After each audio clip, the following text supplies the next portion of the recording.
It's PS1 time again! This is the second video in my ongoing look at Sony's first-party output on their first console, so make sure to check out the first one if you haven't. This time we'll be covering what they released in 1996, the first full year on the market outside of Japan, and the year the Nintendo 64 came out, going on to be their closest competitor. I won't do a huge intro here again, but I'll just quickly remind everyone what I'm counting as first party here, which is basically if it's on the big Wikipedia list of Sony games. This counts games published by Sony subsidiaries like Psygnosis, games only published by Sony in certain regions, as well as the obvious cases of Sony studios making games for their own platform. I'm not going to argue if you think some of that should count as second party, but it just gives a lot more variety to do it this way. Where possible, I'll also be giving the average of critical review scores for each game, and at the end we'll scientifically answer how good this year was compared to the previous one. With that out of the way, let's get started.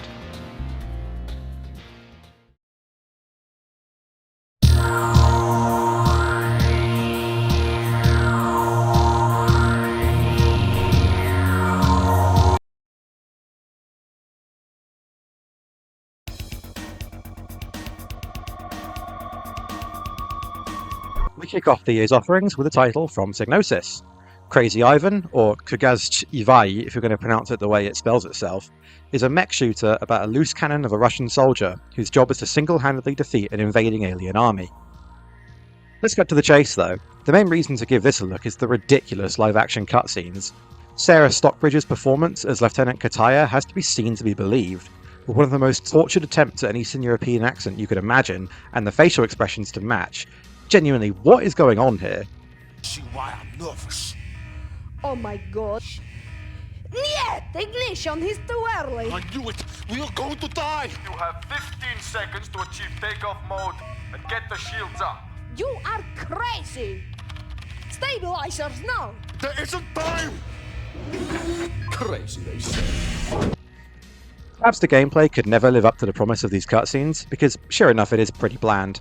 All you really need to do is run to the indicated locations of each of the bosses on the featureless maps, blow them up, and run to the shield generator and blow that up too. There is something involving rescuing captured prisoners by destroying other enemies, but I couldn't see any benefit to doing this, especially with such a tight time limit in effect as well. Krazy Ivan was 76% as an average on Moby Games.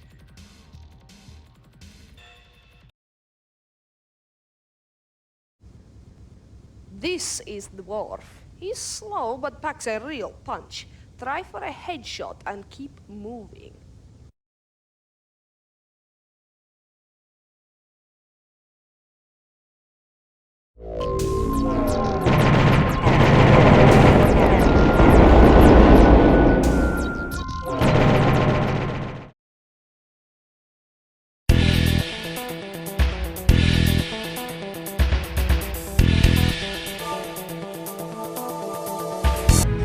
I am Captain Nicola Michaud, the leader of UNF SCV Gallant VFA 29.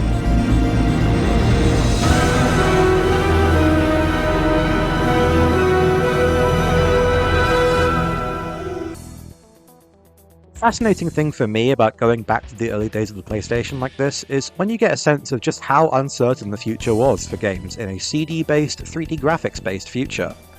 Philosoma is interesting in all the ways that it's also uninteresting, because it seems to hinge its appeal on aspects of the new technology that didn't really take off. It's a shoot 'em up where you can select between 4 weapons for your ship whenever you want, collecting upgrades and power-ups as you go, and avoiding hazards and enemy fire. In terms of gameplay, this is nothing all that special, particularly as a showcase for a new generation, and yet, technically, this game couldn't have been done on an older system, with a full-motion video introduction, 3D backgrounds and huge 2D sprites all running smoothly, shifting perspectives during a level with CGI interstitials, and loads of voice acting. Lots of games around this sort of time assumed that all these kinds of presentation tricks would be the way of the future, and Sony were clearly hedging their bets at this stage just as much as anyone else. Did I mention the game itself doesn't leave much to talk about? 64% from Game Rankings. All units, initiate ground mode. Roger.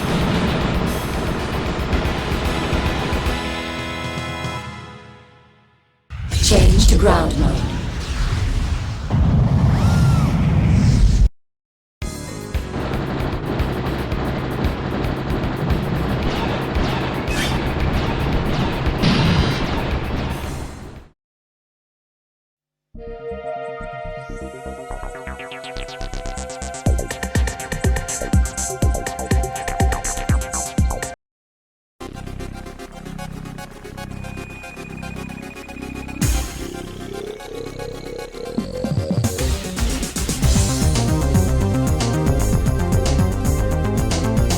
you look this game up on Wikipedia, you'll see it described as a vehicular combat game.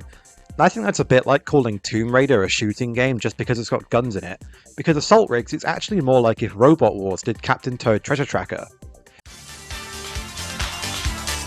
You don't want to get too close to the corner patrol zones. Once you're in there, it's more pain than you can handle. Sure, you control a tank which has guns and other weapon upgrades to collect, and you progress through a series of arenas with enemy vehicles and other hazards to navigate, but your actual goal in each stage is simply to collect all the gems and make it to the exit. The enemies all infinitely respawn anyway, so it's actually in your best interest to engage as little as possible while you scamper around trying to see if there's a gem you missed in that one room. Anyway, once you get over how unexpected the core gameplay is, it's a pretty fun time, albeit one without a ton of depth. 74% on Moby Games.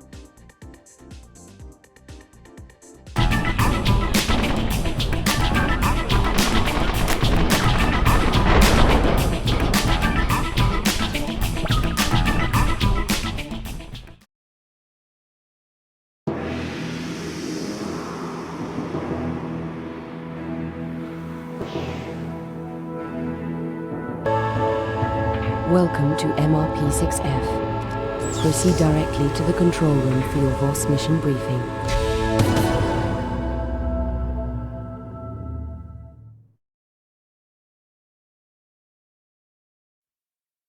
I'm going to be upfront with this one. This is a game I think has a really neat concept, and I feel like my experience here is going to do it a bit of a disservice, simply because I didn't initially understand what it was going for. Anyway, Psygnosis were responsible for bringing Defcon 5 to European PlayStations, having previously been released on PC, and what's going on here is 1 part FPS, 1 part management game, 1 part simulation. The idea is you're alone on a space mining base, tasked with upgrading its defense systems, when suddenly the base is attacked. Your job now becomes one of survival, making sure the station's defenses are up to the task, while hunting around for computer terminals and other items that give you access to do all the things you need to do. The continuing attack on the base happens in real time, so if you waste too much time on things that won't help, the attackers will break in and hunt you down. Basically, this is a game you're supposed to figure out over multiple sessions until you get the perfect run, where you know where everything is and where you need to be at which specific times. You could almost call it a roguelike? 66% on Moby Games. Please stand by. Attention. Intruders detected in service levels. Base security compromised.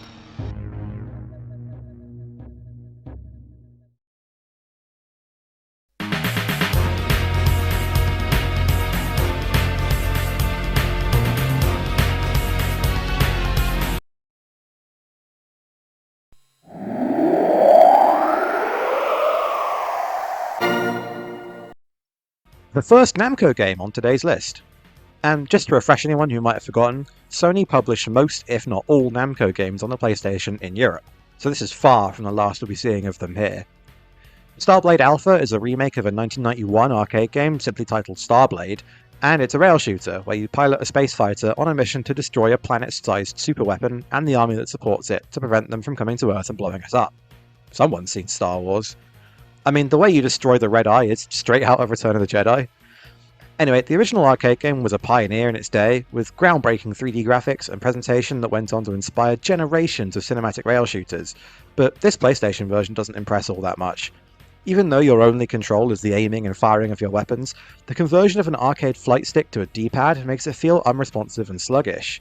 There's no precision available to you, which is incredibly annoying when enemy ships go dancing about the screen while peppering you with lasers.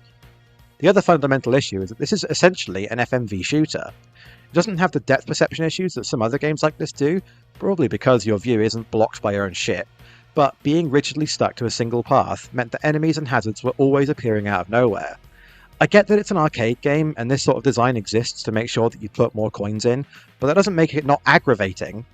I've still managed to finish the game though, which I think might be the first time I've managed that in my 30-minute gameplay slots for these videos.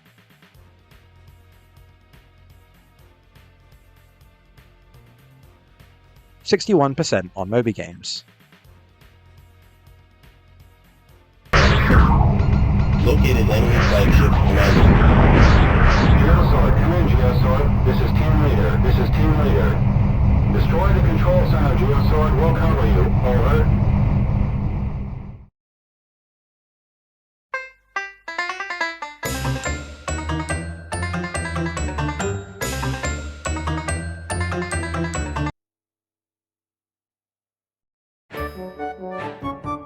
Timeless Adventures of me, Mickey Mouse. This is a bit of an interesting one. The first game we've seen that was exclusively released in Europe, Mickey's Wild Adventure, is a port of a game from the previous generation called Mickey Mania, which was itself published by Sony in its pre-PlayStation guise of Sony ImageSoft. I guess they still had the publishing rights then. It's a 2D platformer, which might explain why North America never got this version, and it sees Mickey Mouse run and jump through his own cartoon history, all the way back to his public domain days. Platforming mechanics are pretty rudimentary, which I think the critics of the time took to mean that this was an easy kids game, but simple isn't the same as easy. The first stage has obstacles with weird timing, enemies you can't always see coming, and leaps of faith, while the second stage is a marathon. Huge enemies that hit like a truck can still hurt you even after you kill them, and they appear out of nowhere with attacks you won't avoid without trial and error, on top of a minecart section and a vertical auto-scroller, all of which you have to do with limited lives and hit points. I'm not saying it's the hardest game ever made, and ironically it gets a bit easier after that from what I've seen, but it's not exactly a baby game either, despite appearances. 68% on Moby Games.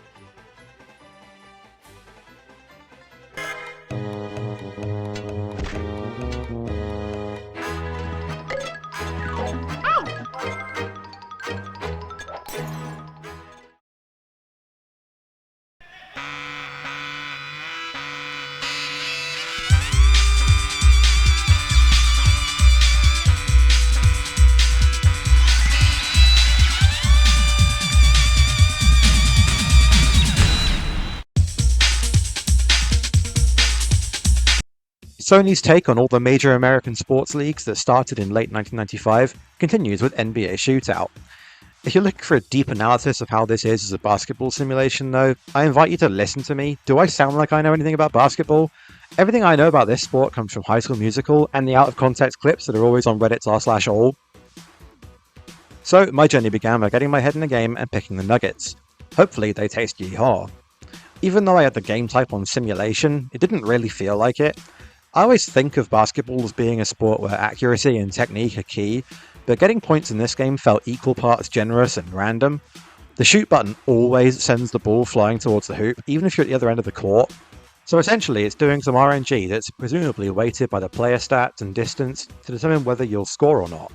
The exception is whenever you get a free throw, which happened a couple of times for reasons I can't explain, where there is some clear timing required, but for the rest of the game it did feel a bit like I was just running from one side to the other and hoping the randomness worked in my favour. After maintaining a small lead for 3 quarters, my opponents somewhat predictably landed a ridiculous 3-point buzzer beater to win. Sorry Denver, good luck with your nuggets. 83% on Moby Games.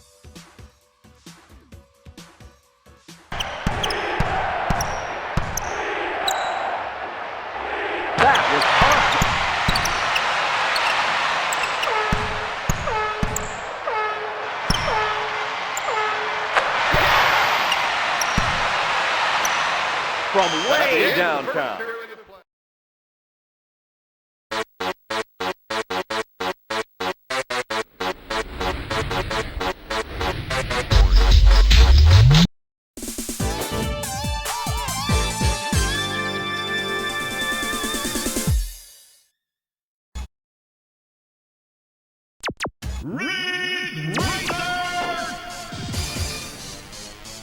We're ready and waiting for you. Come on, pull up to the starting line and rev your engine. The first sequel to a game we covered last time. Ridge Racer Revolution arrived in Japan 1 year to the day after the original, but for the European version published by Sony, there was actually only about 8 months between games, and that quick turnaround is evident in all the ways that this game is very similar to the first. At its core, what we're looking at here is a new set of tracks for Ridge Racer, with a few minor improvements and expansions.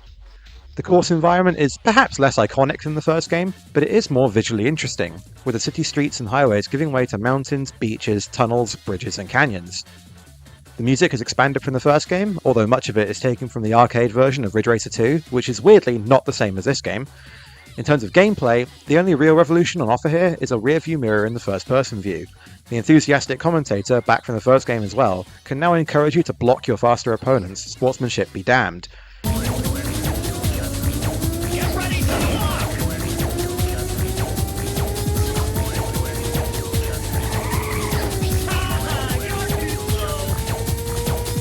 It is better than the original Ridge Racer just by virtue of being a more in-depth offering of basically the same game, but calling it a revolution may be a bit of a stretch. I'm still bad at Namco arcade shooters as well, by the way.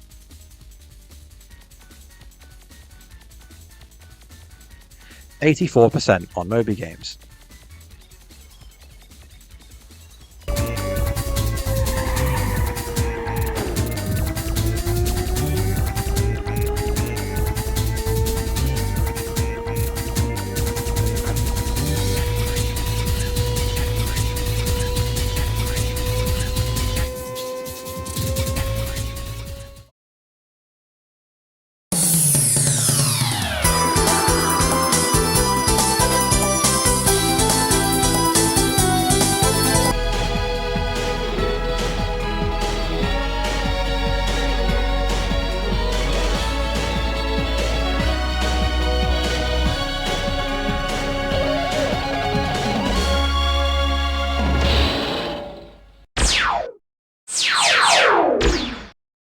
Another sequel up next. While the first game was handled by Sony in both North America and Europe, Toshinden 2 was only published by Sony in Europe. Toshinden 1 was a decent fighter that was buoyed by its visual flair as an early release, and in a lot of ways this sequel seems to have learned the wrong lessons from that success. The content is expanded in all the ways you'd expect, with some new characters joining the fray and some increased production value like the live-action intro cutscene.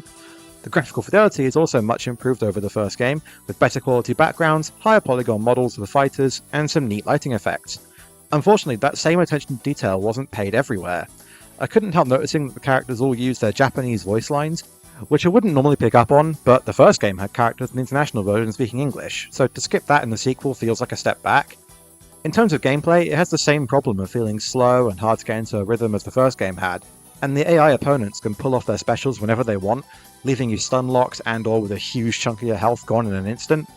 I did at least manage to get to the boss this time, as a single player only makes you fight 6 characters before the bosses, but when you're trying to fight someone called Master who can create swords the size of the screen out of thin air, I don't think there's any shame in admitting defeat.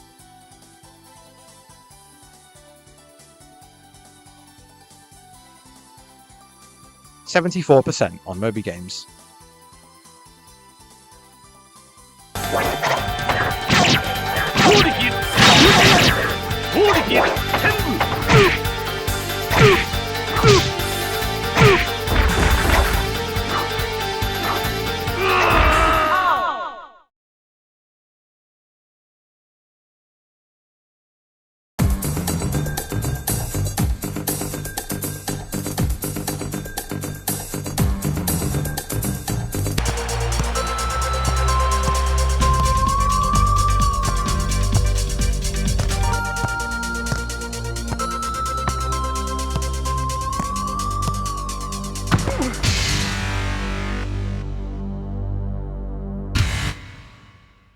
The sports games we've looked at so far have all been developed by Sony Interactive Studios America, published by Sony themselves, and focused on sports mostly popular in North America: American football, ice hockey, and basketball.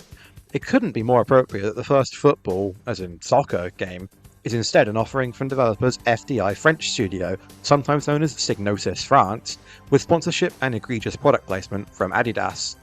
European cooperation bringing football to the PlayStation brings a tear to your eye. I set up a match with some unlicensed teams, saw some Adidas commercials, and unfortunately sat through one of the clunkiest football experiences I've ever had. Passing felt extremely rigid, like there would be a teammate on screen, but because I wasn't running directly towards him, my passes would just go forward into nobody. Receiving a pass felt strange as well, as there was no way to intercept while running without coming to a dead stop.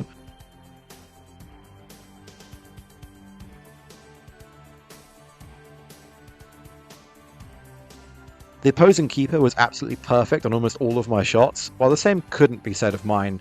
I ended up losing 2-1 despite a first half where absolutely nothing happened, much to the commentator's chagrin.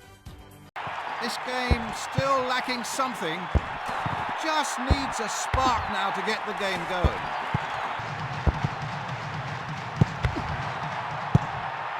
Straight at the keeper. Shit! Did you see that? He must have a foot like a traction engine. 60% on game rankings.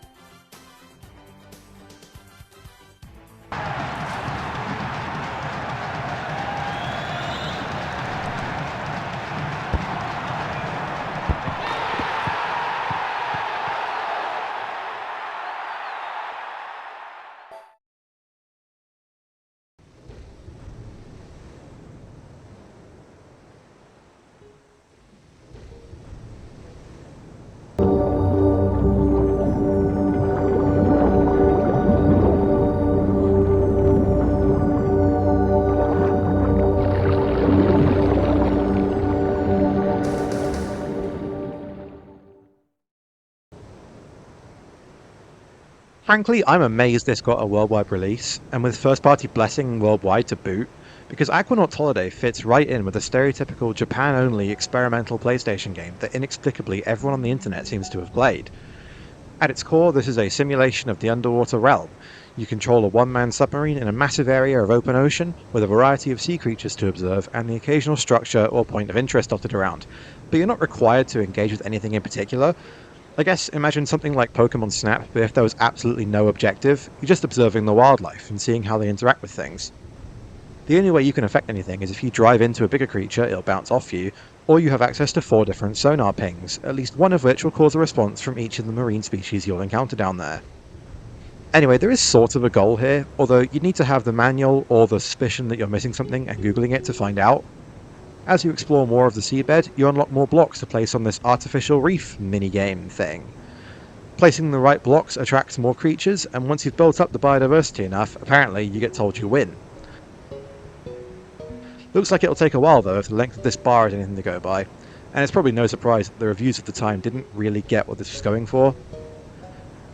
58% on Moby Games.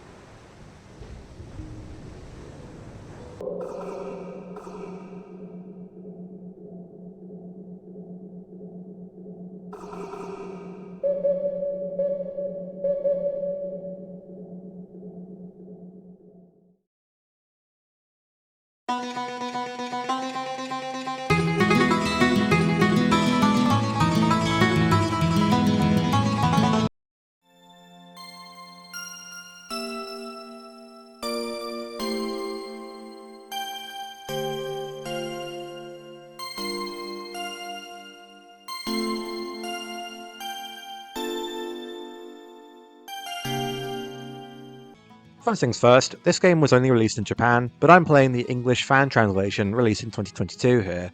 I figured that's the fairest thing to do for this and when I can any future games that would be full of Japanese text, because it's neither fair nor interesting if I have a bunch of games in this series that I fumble about with my rudimentary Japanese. PoPoLoCrois Monogatari is based on a manga series of the same name and tells the story of Prince Pietro, whose 10th birthday celebrations are interrupted by the demon Gami Gami, who curiously only breaks into the castle to steal the king's crown.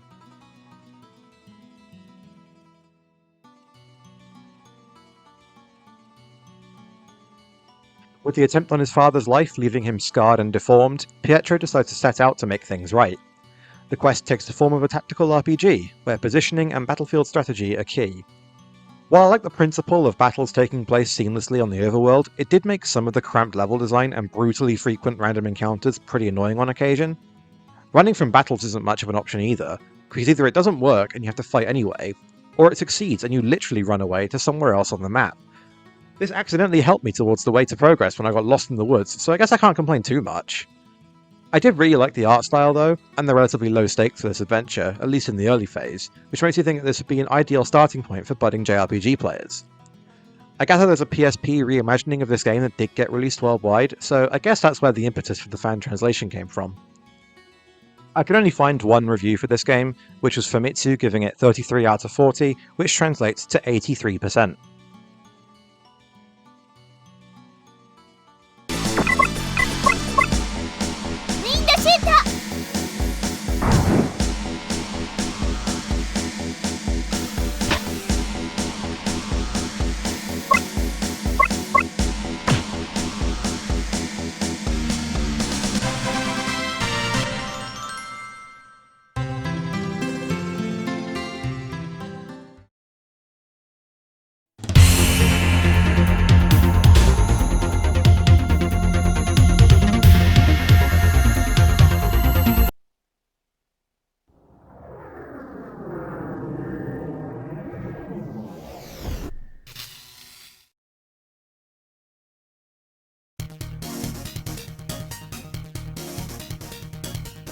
I cannot understand why this game, or at least this version of it, exists at all.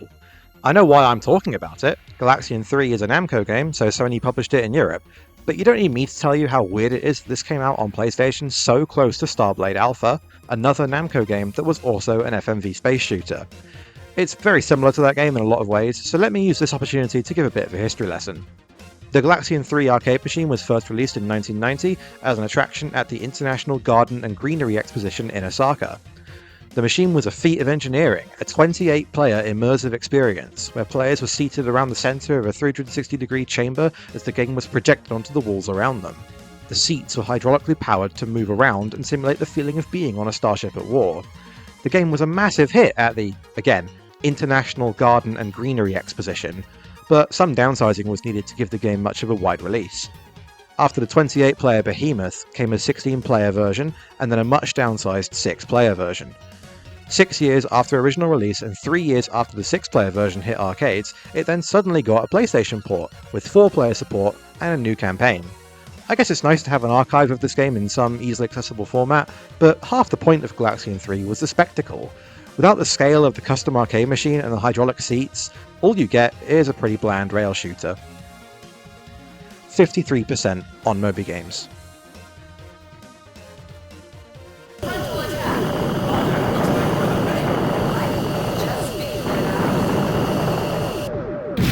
Well done, men. The enemy fighter has been destroyed.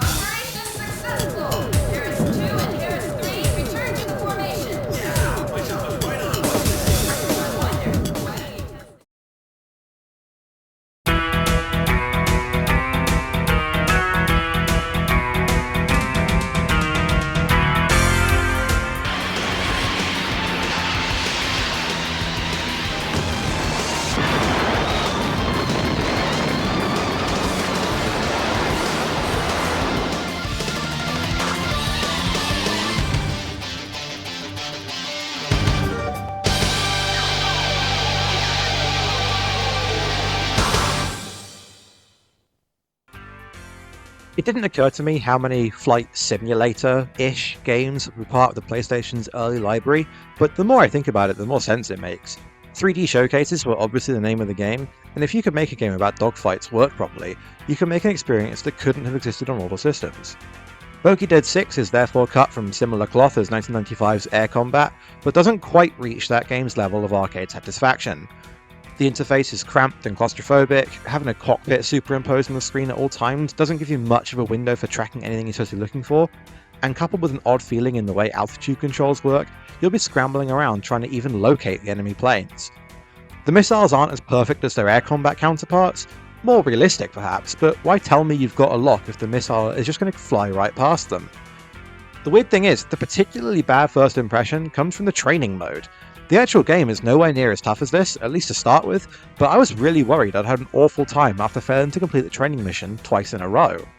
For the rest of the game, it would be perfectly acceptable in a world without air combat, but as it is, there's no reason to pick this game over that. 67% on Moby Games.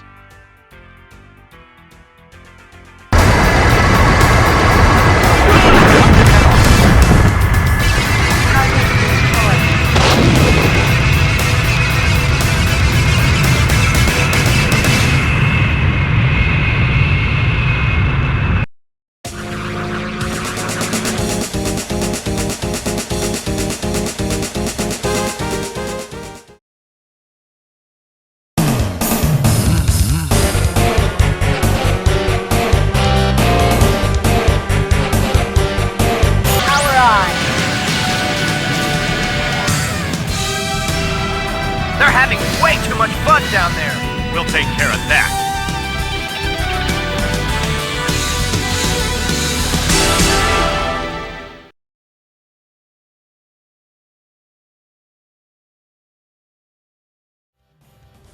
First light gun game we'll be looking at for this series, but by no means the last. I've had quite enough of trying to aim a cursor with the controller, so I'm playing this using the mouse instead, as Project Horned Owl does in fact support the PlayStation mouse. Anyway, this game really hits that sweet spot of being an arcade-style light gun game, in that the plot and details of the gameplay are more or less irrelevant, but it provides a few minutes of some shooting gallery action that's satisfying enough in small bursts. Most enemies go down in one shot, but there's some interesting challenge in that anyway, as you have to lead your shots if any movement is involved. It's not just pure point and click. By the way, I should mention that the enemies you're killing here are called Metallica, which has to be intentional, but I can't think why. You can charge your shots as well as use grenades, which I kept doing by accident, and in true arcade style I got a 4 rank on every stage before it booted me back to the title screen after 2 levels because I'm playing on easy. A decent time for some shooty bang bang, but not much more than that. 63% on Moby Games.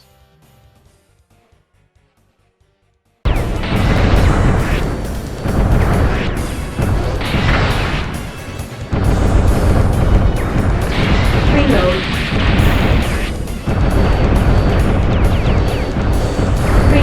I'm reading a strong energy field on the landing strip. Wow, it's enormous! Let's clear this strip. Wait, I'll call for support.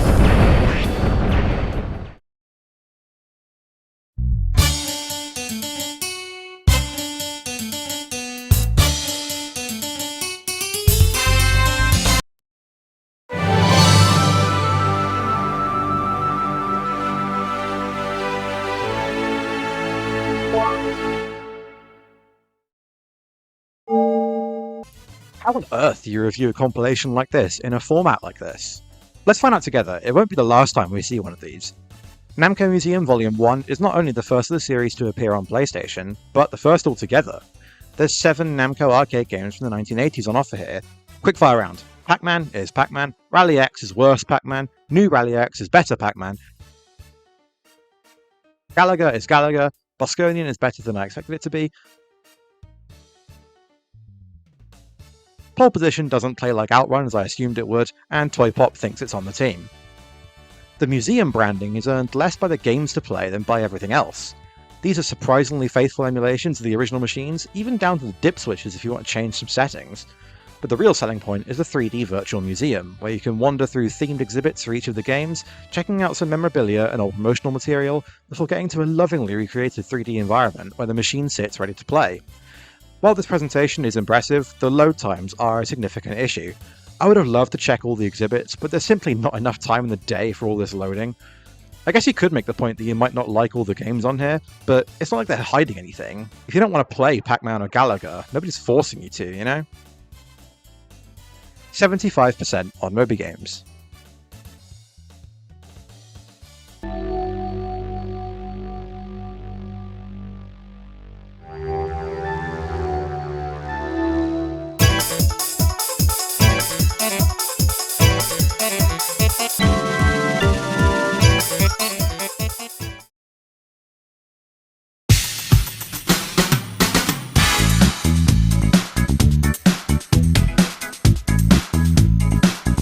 After listening to the Baron's plight, the interstellar dispenser of justice decides to send the only being capable of dealing with a menace such as Captain Kabuki, the freedom-loving, robo-heroic Robert.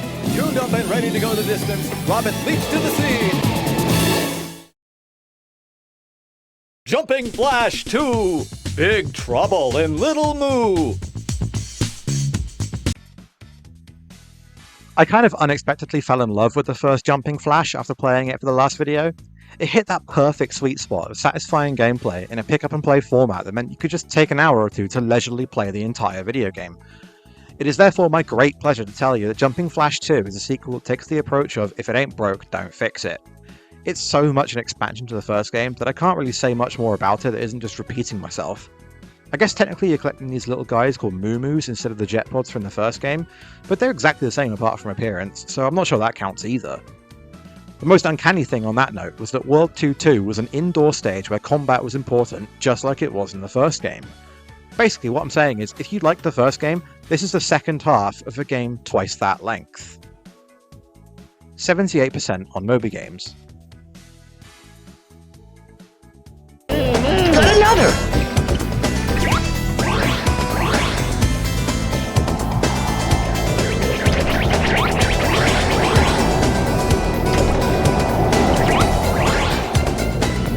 One left.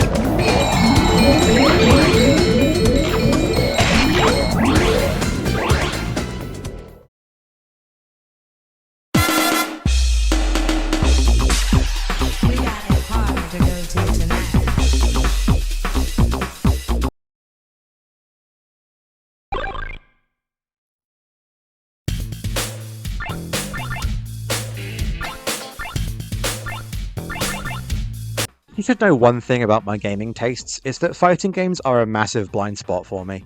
As a result, I had no idea that King of Fighters 95, or the series in general for that matter, was on PlayStation at all, let alone published by Sony outside Japan.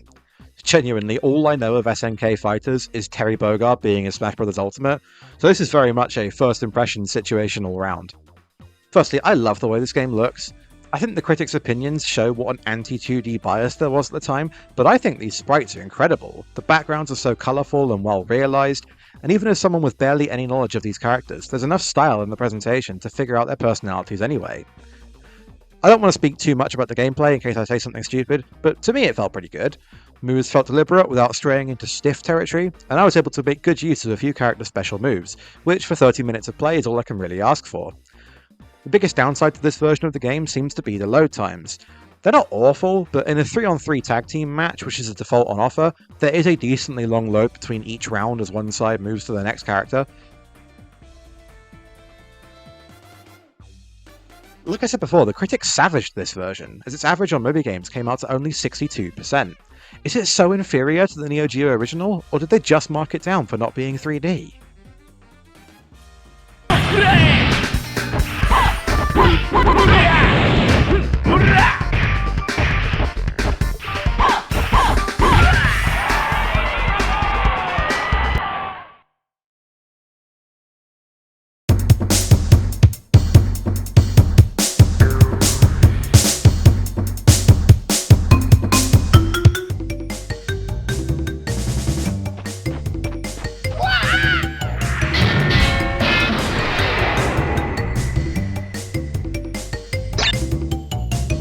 Right, now it's video games.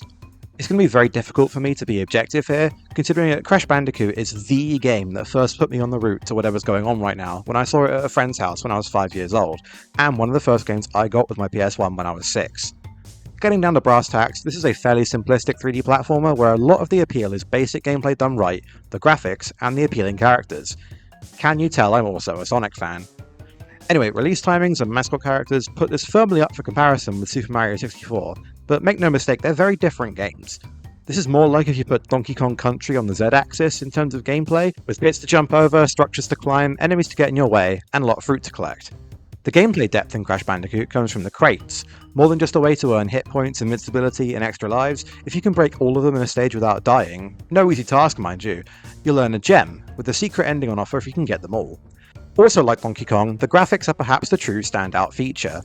Naughty Dog created so many custom tools, compressors, editors, and other processes just to squeeze their vision into the limitations of the PlayStation, coming up against those limitations in ways not even Sony had envisioned.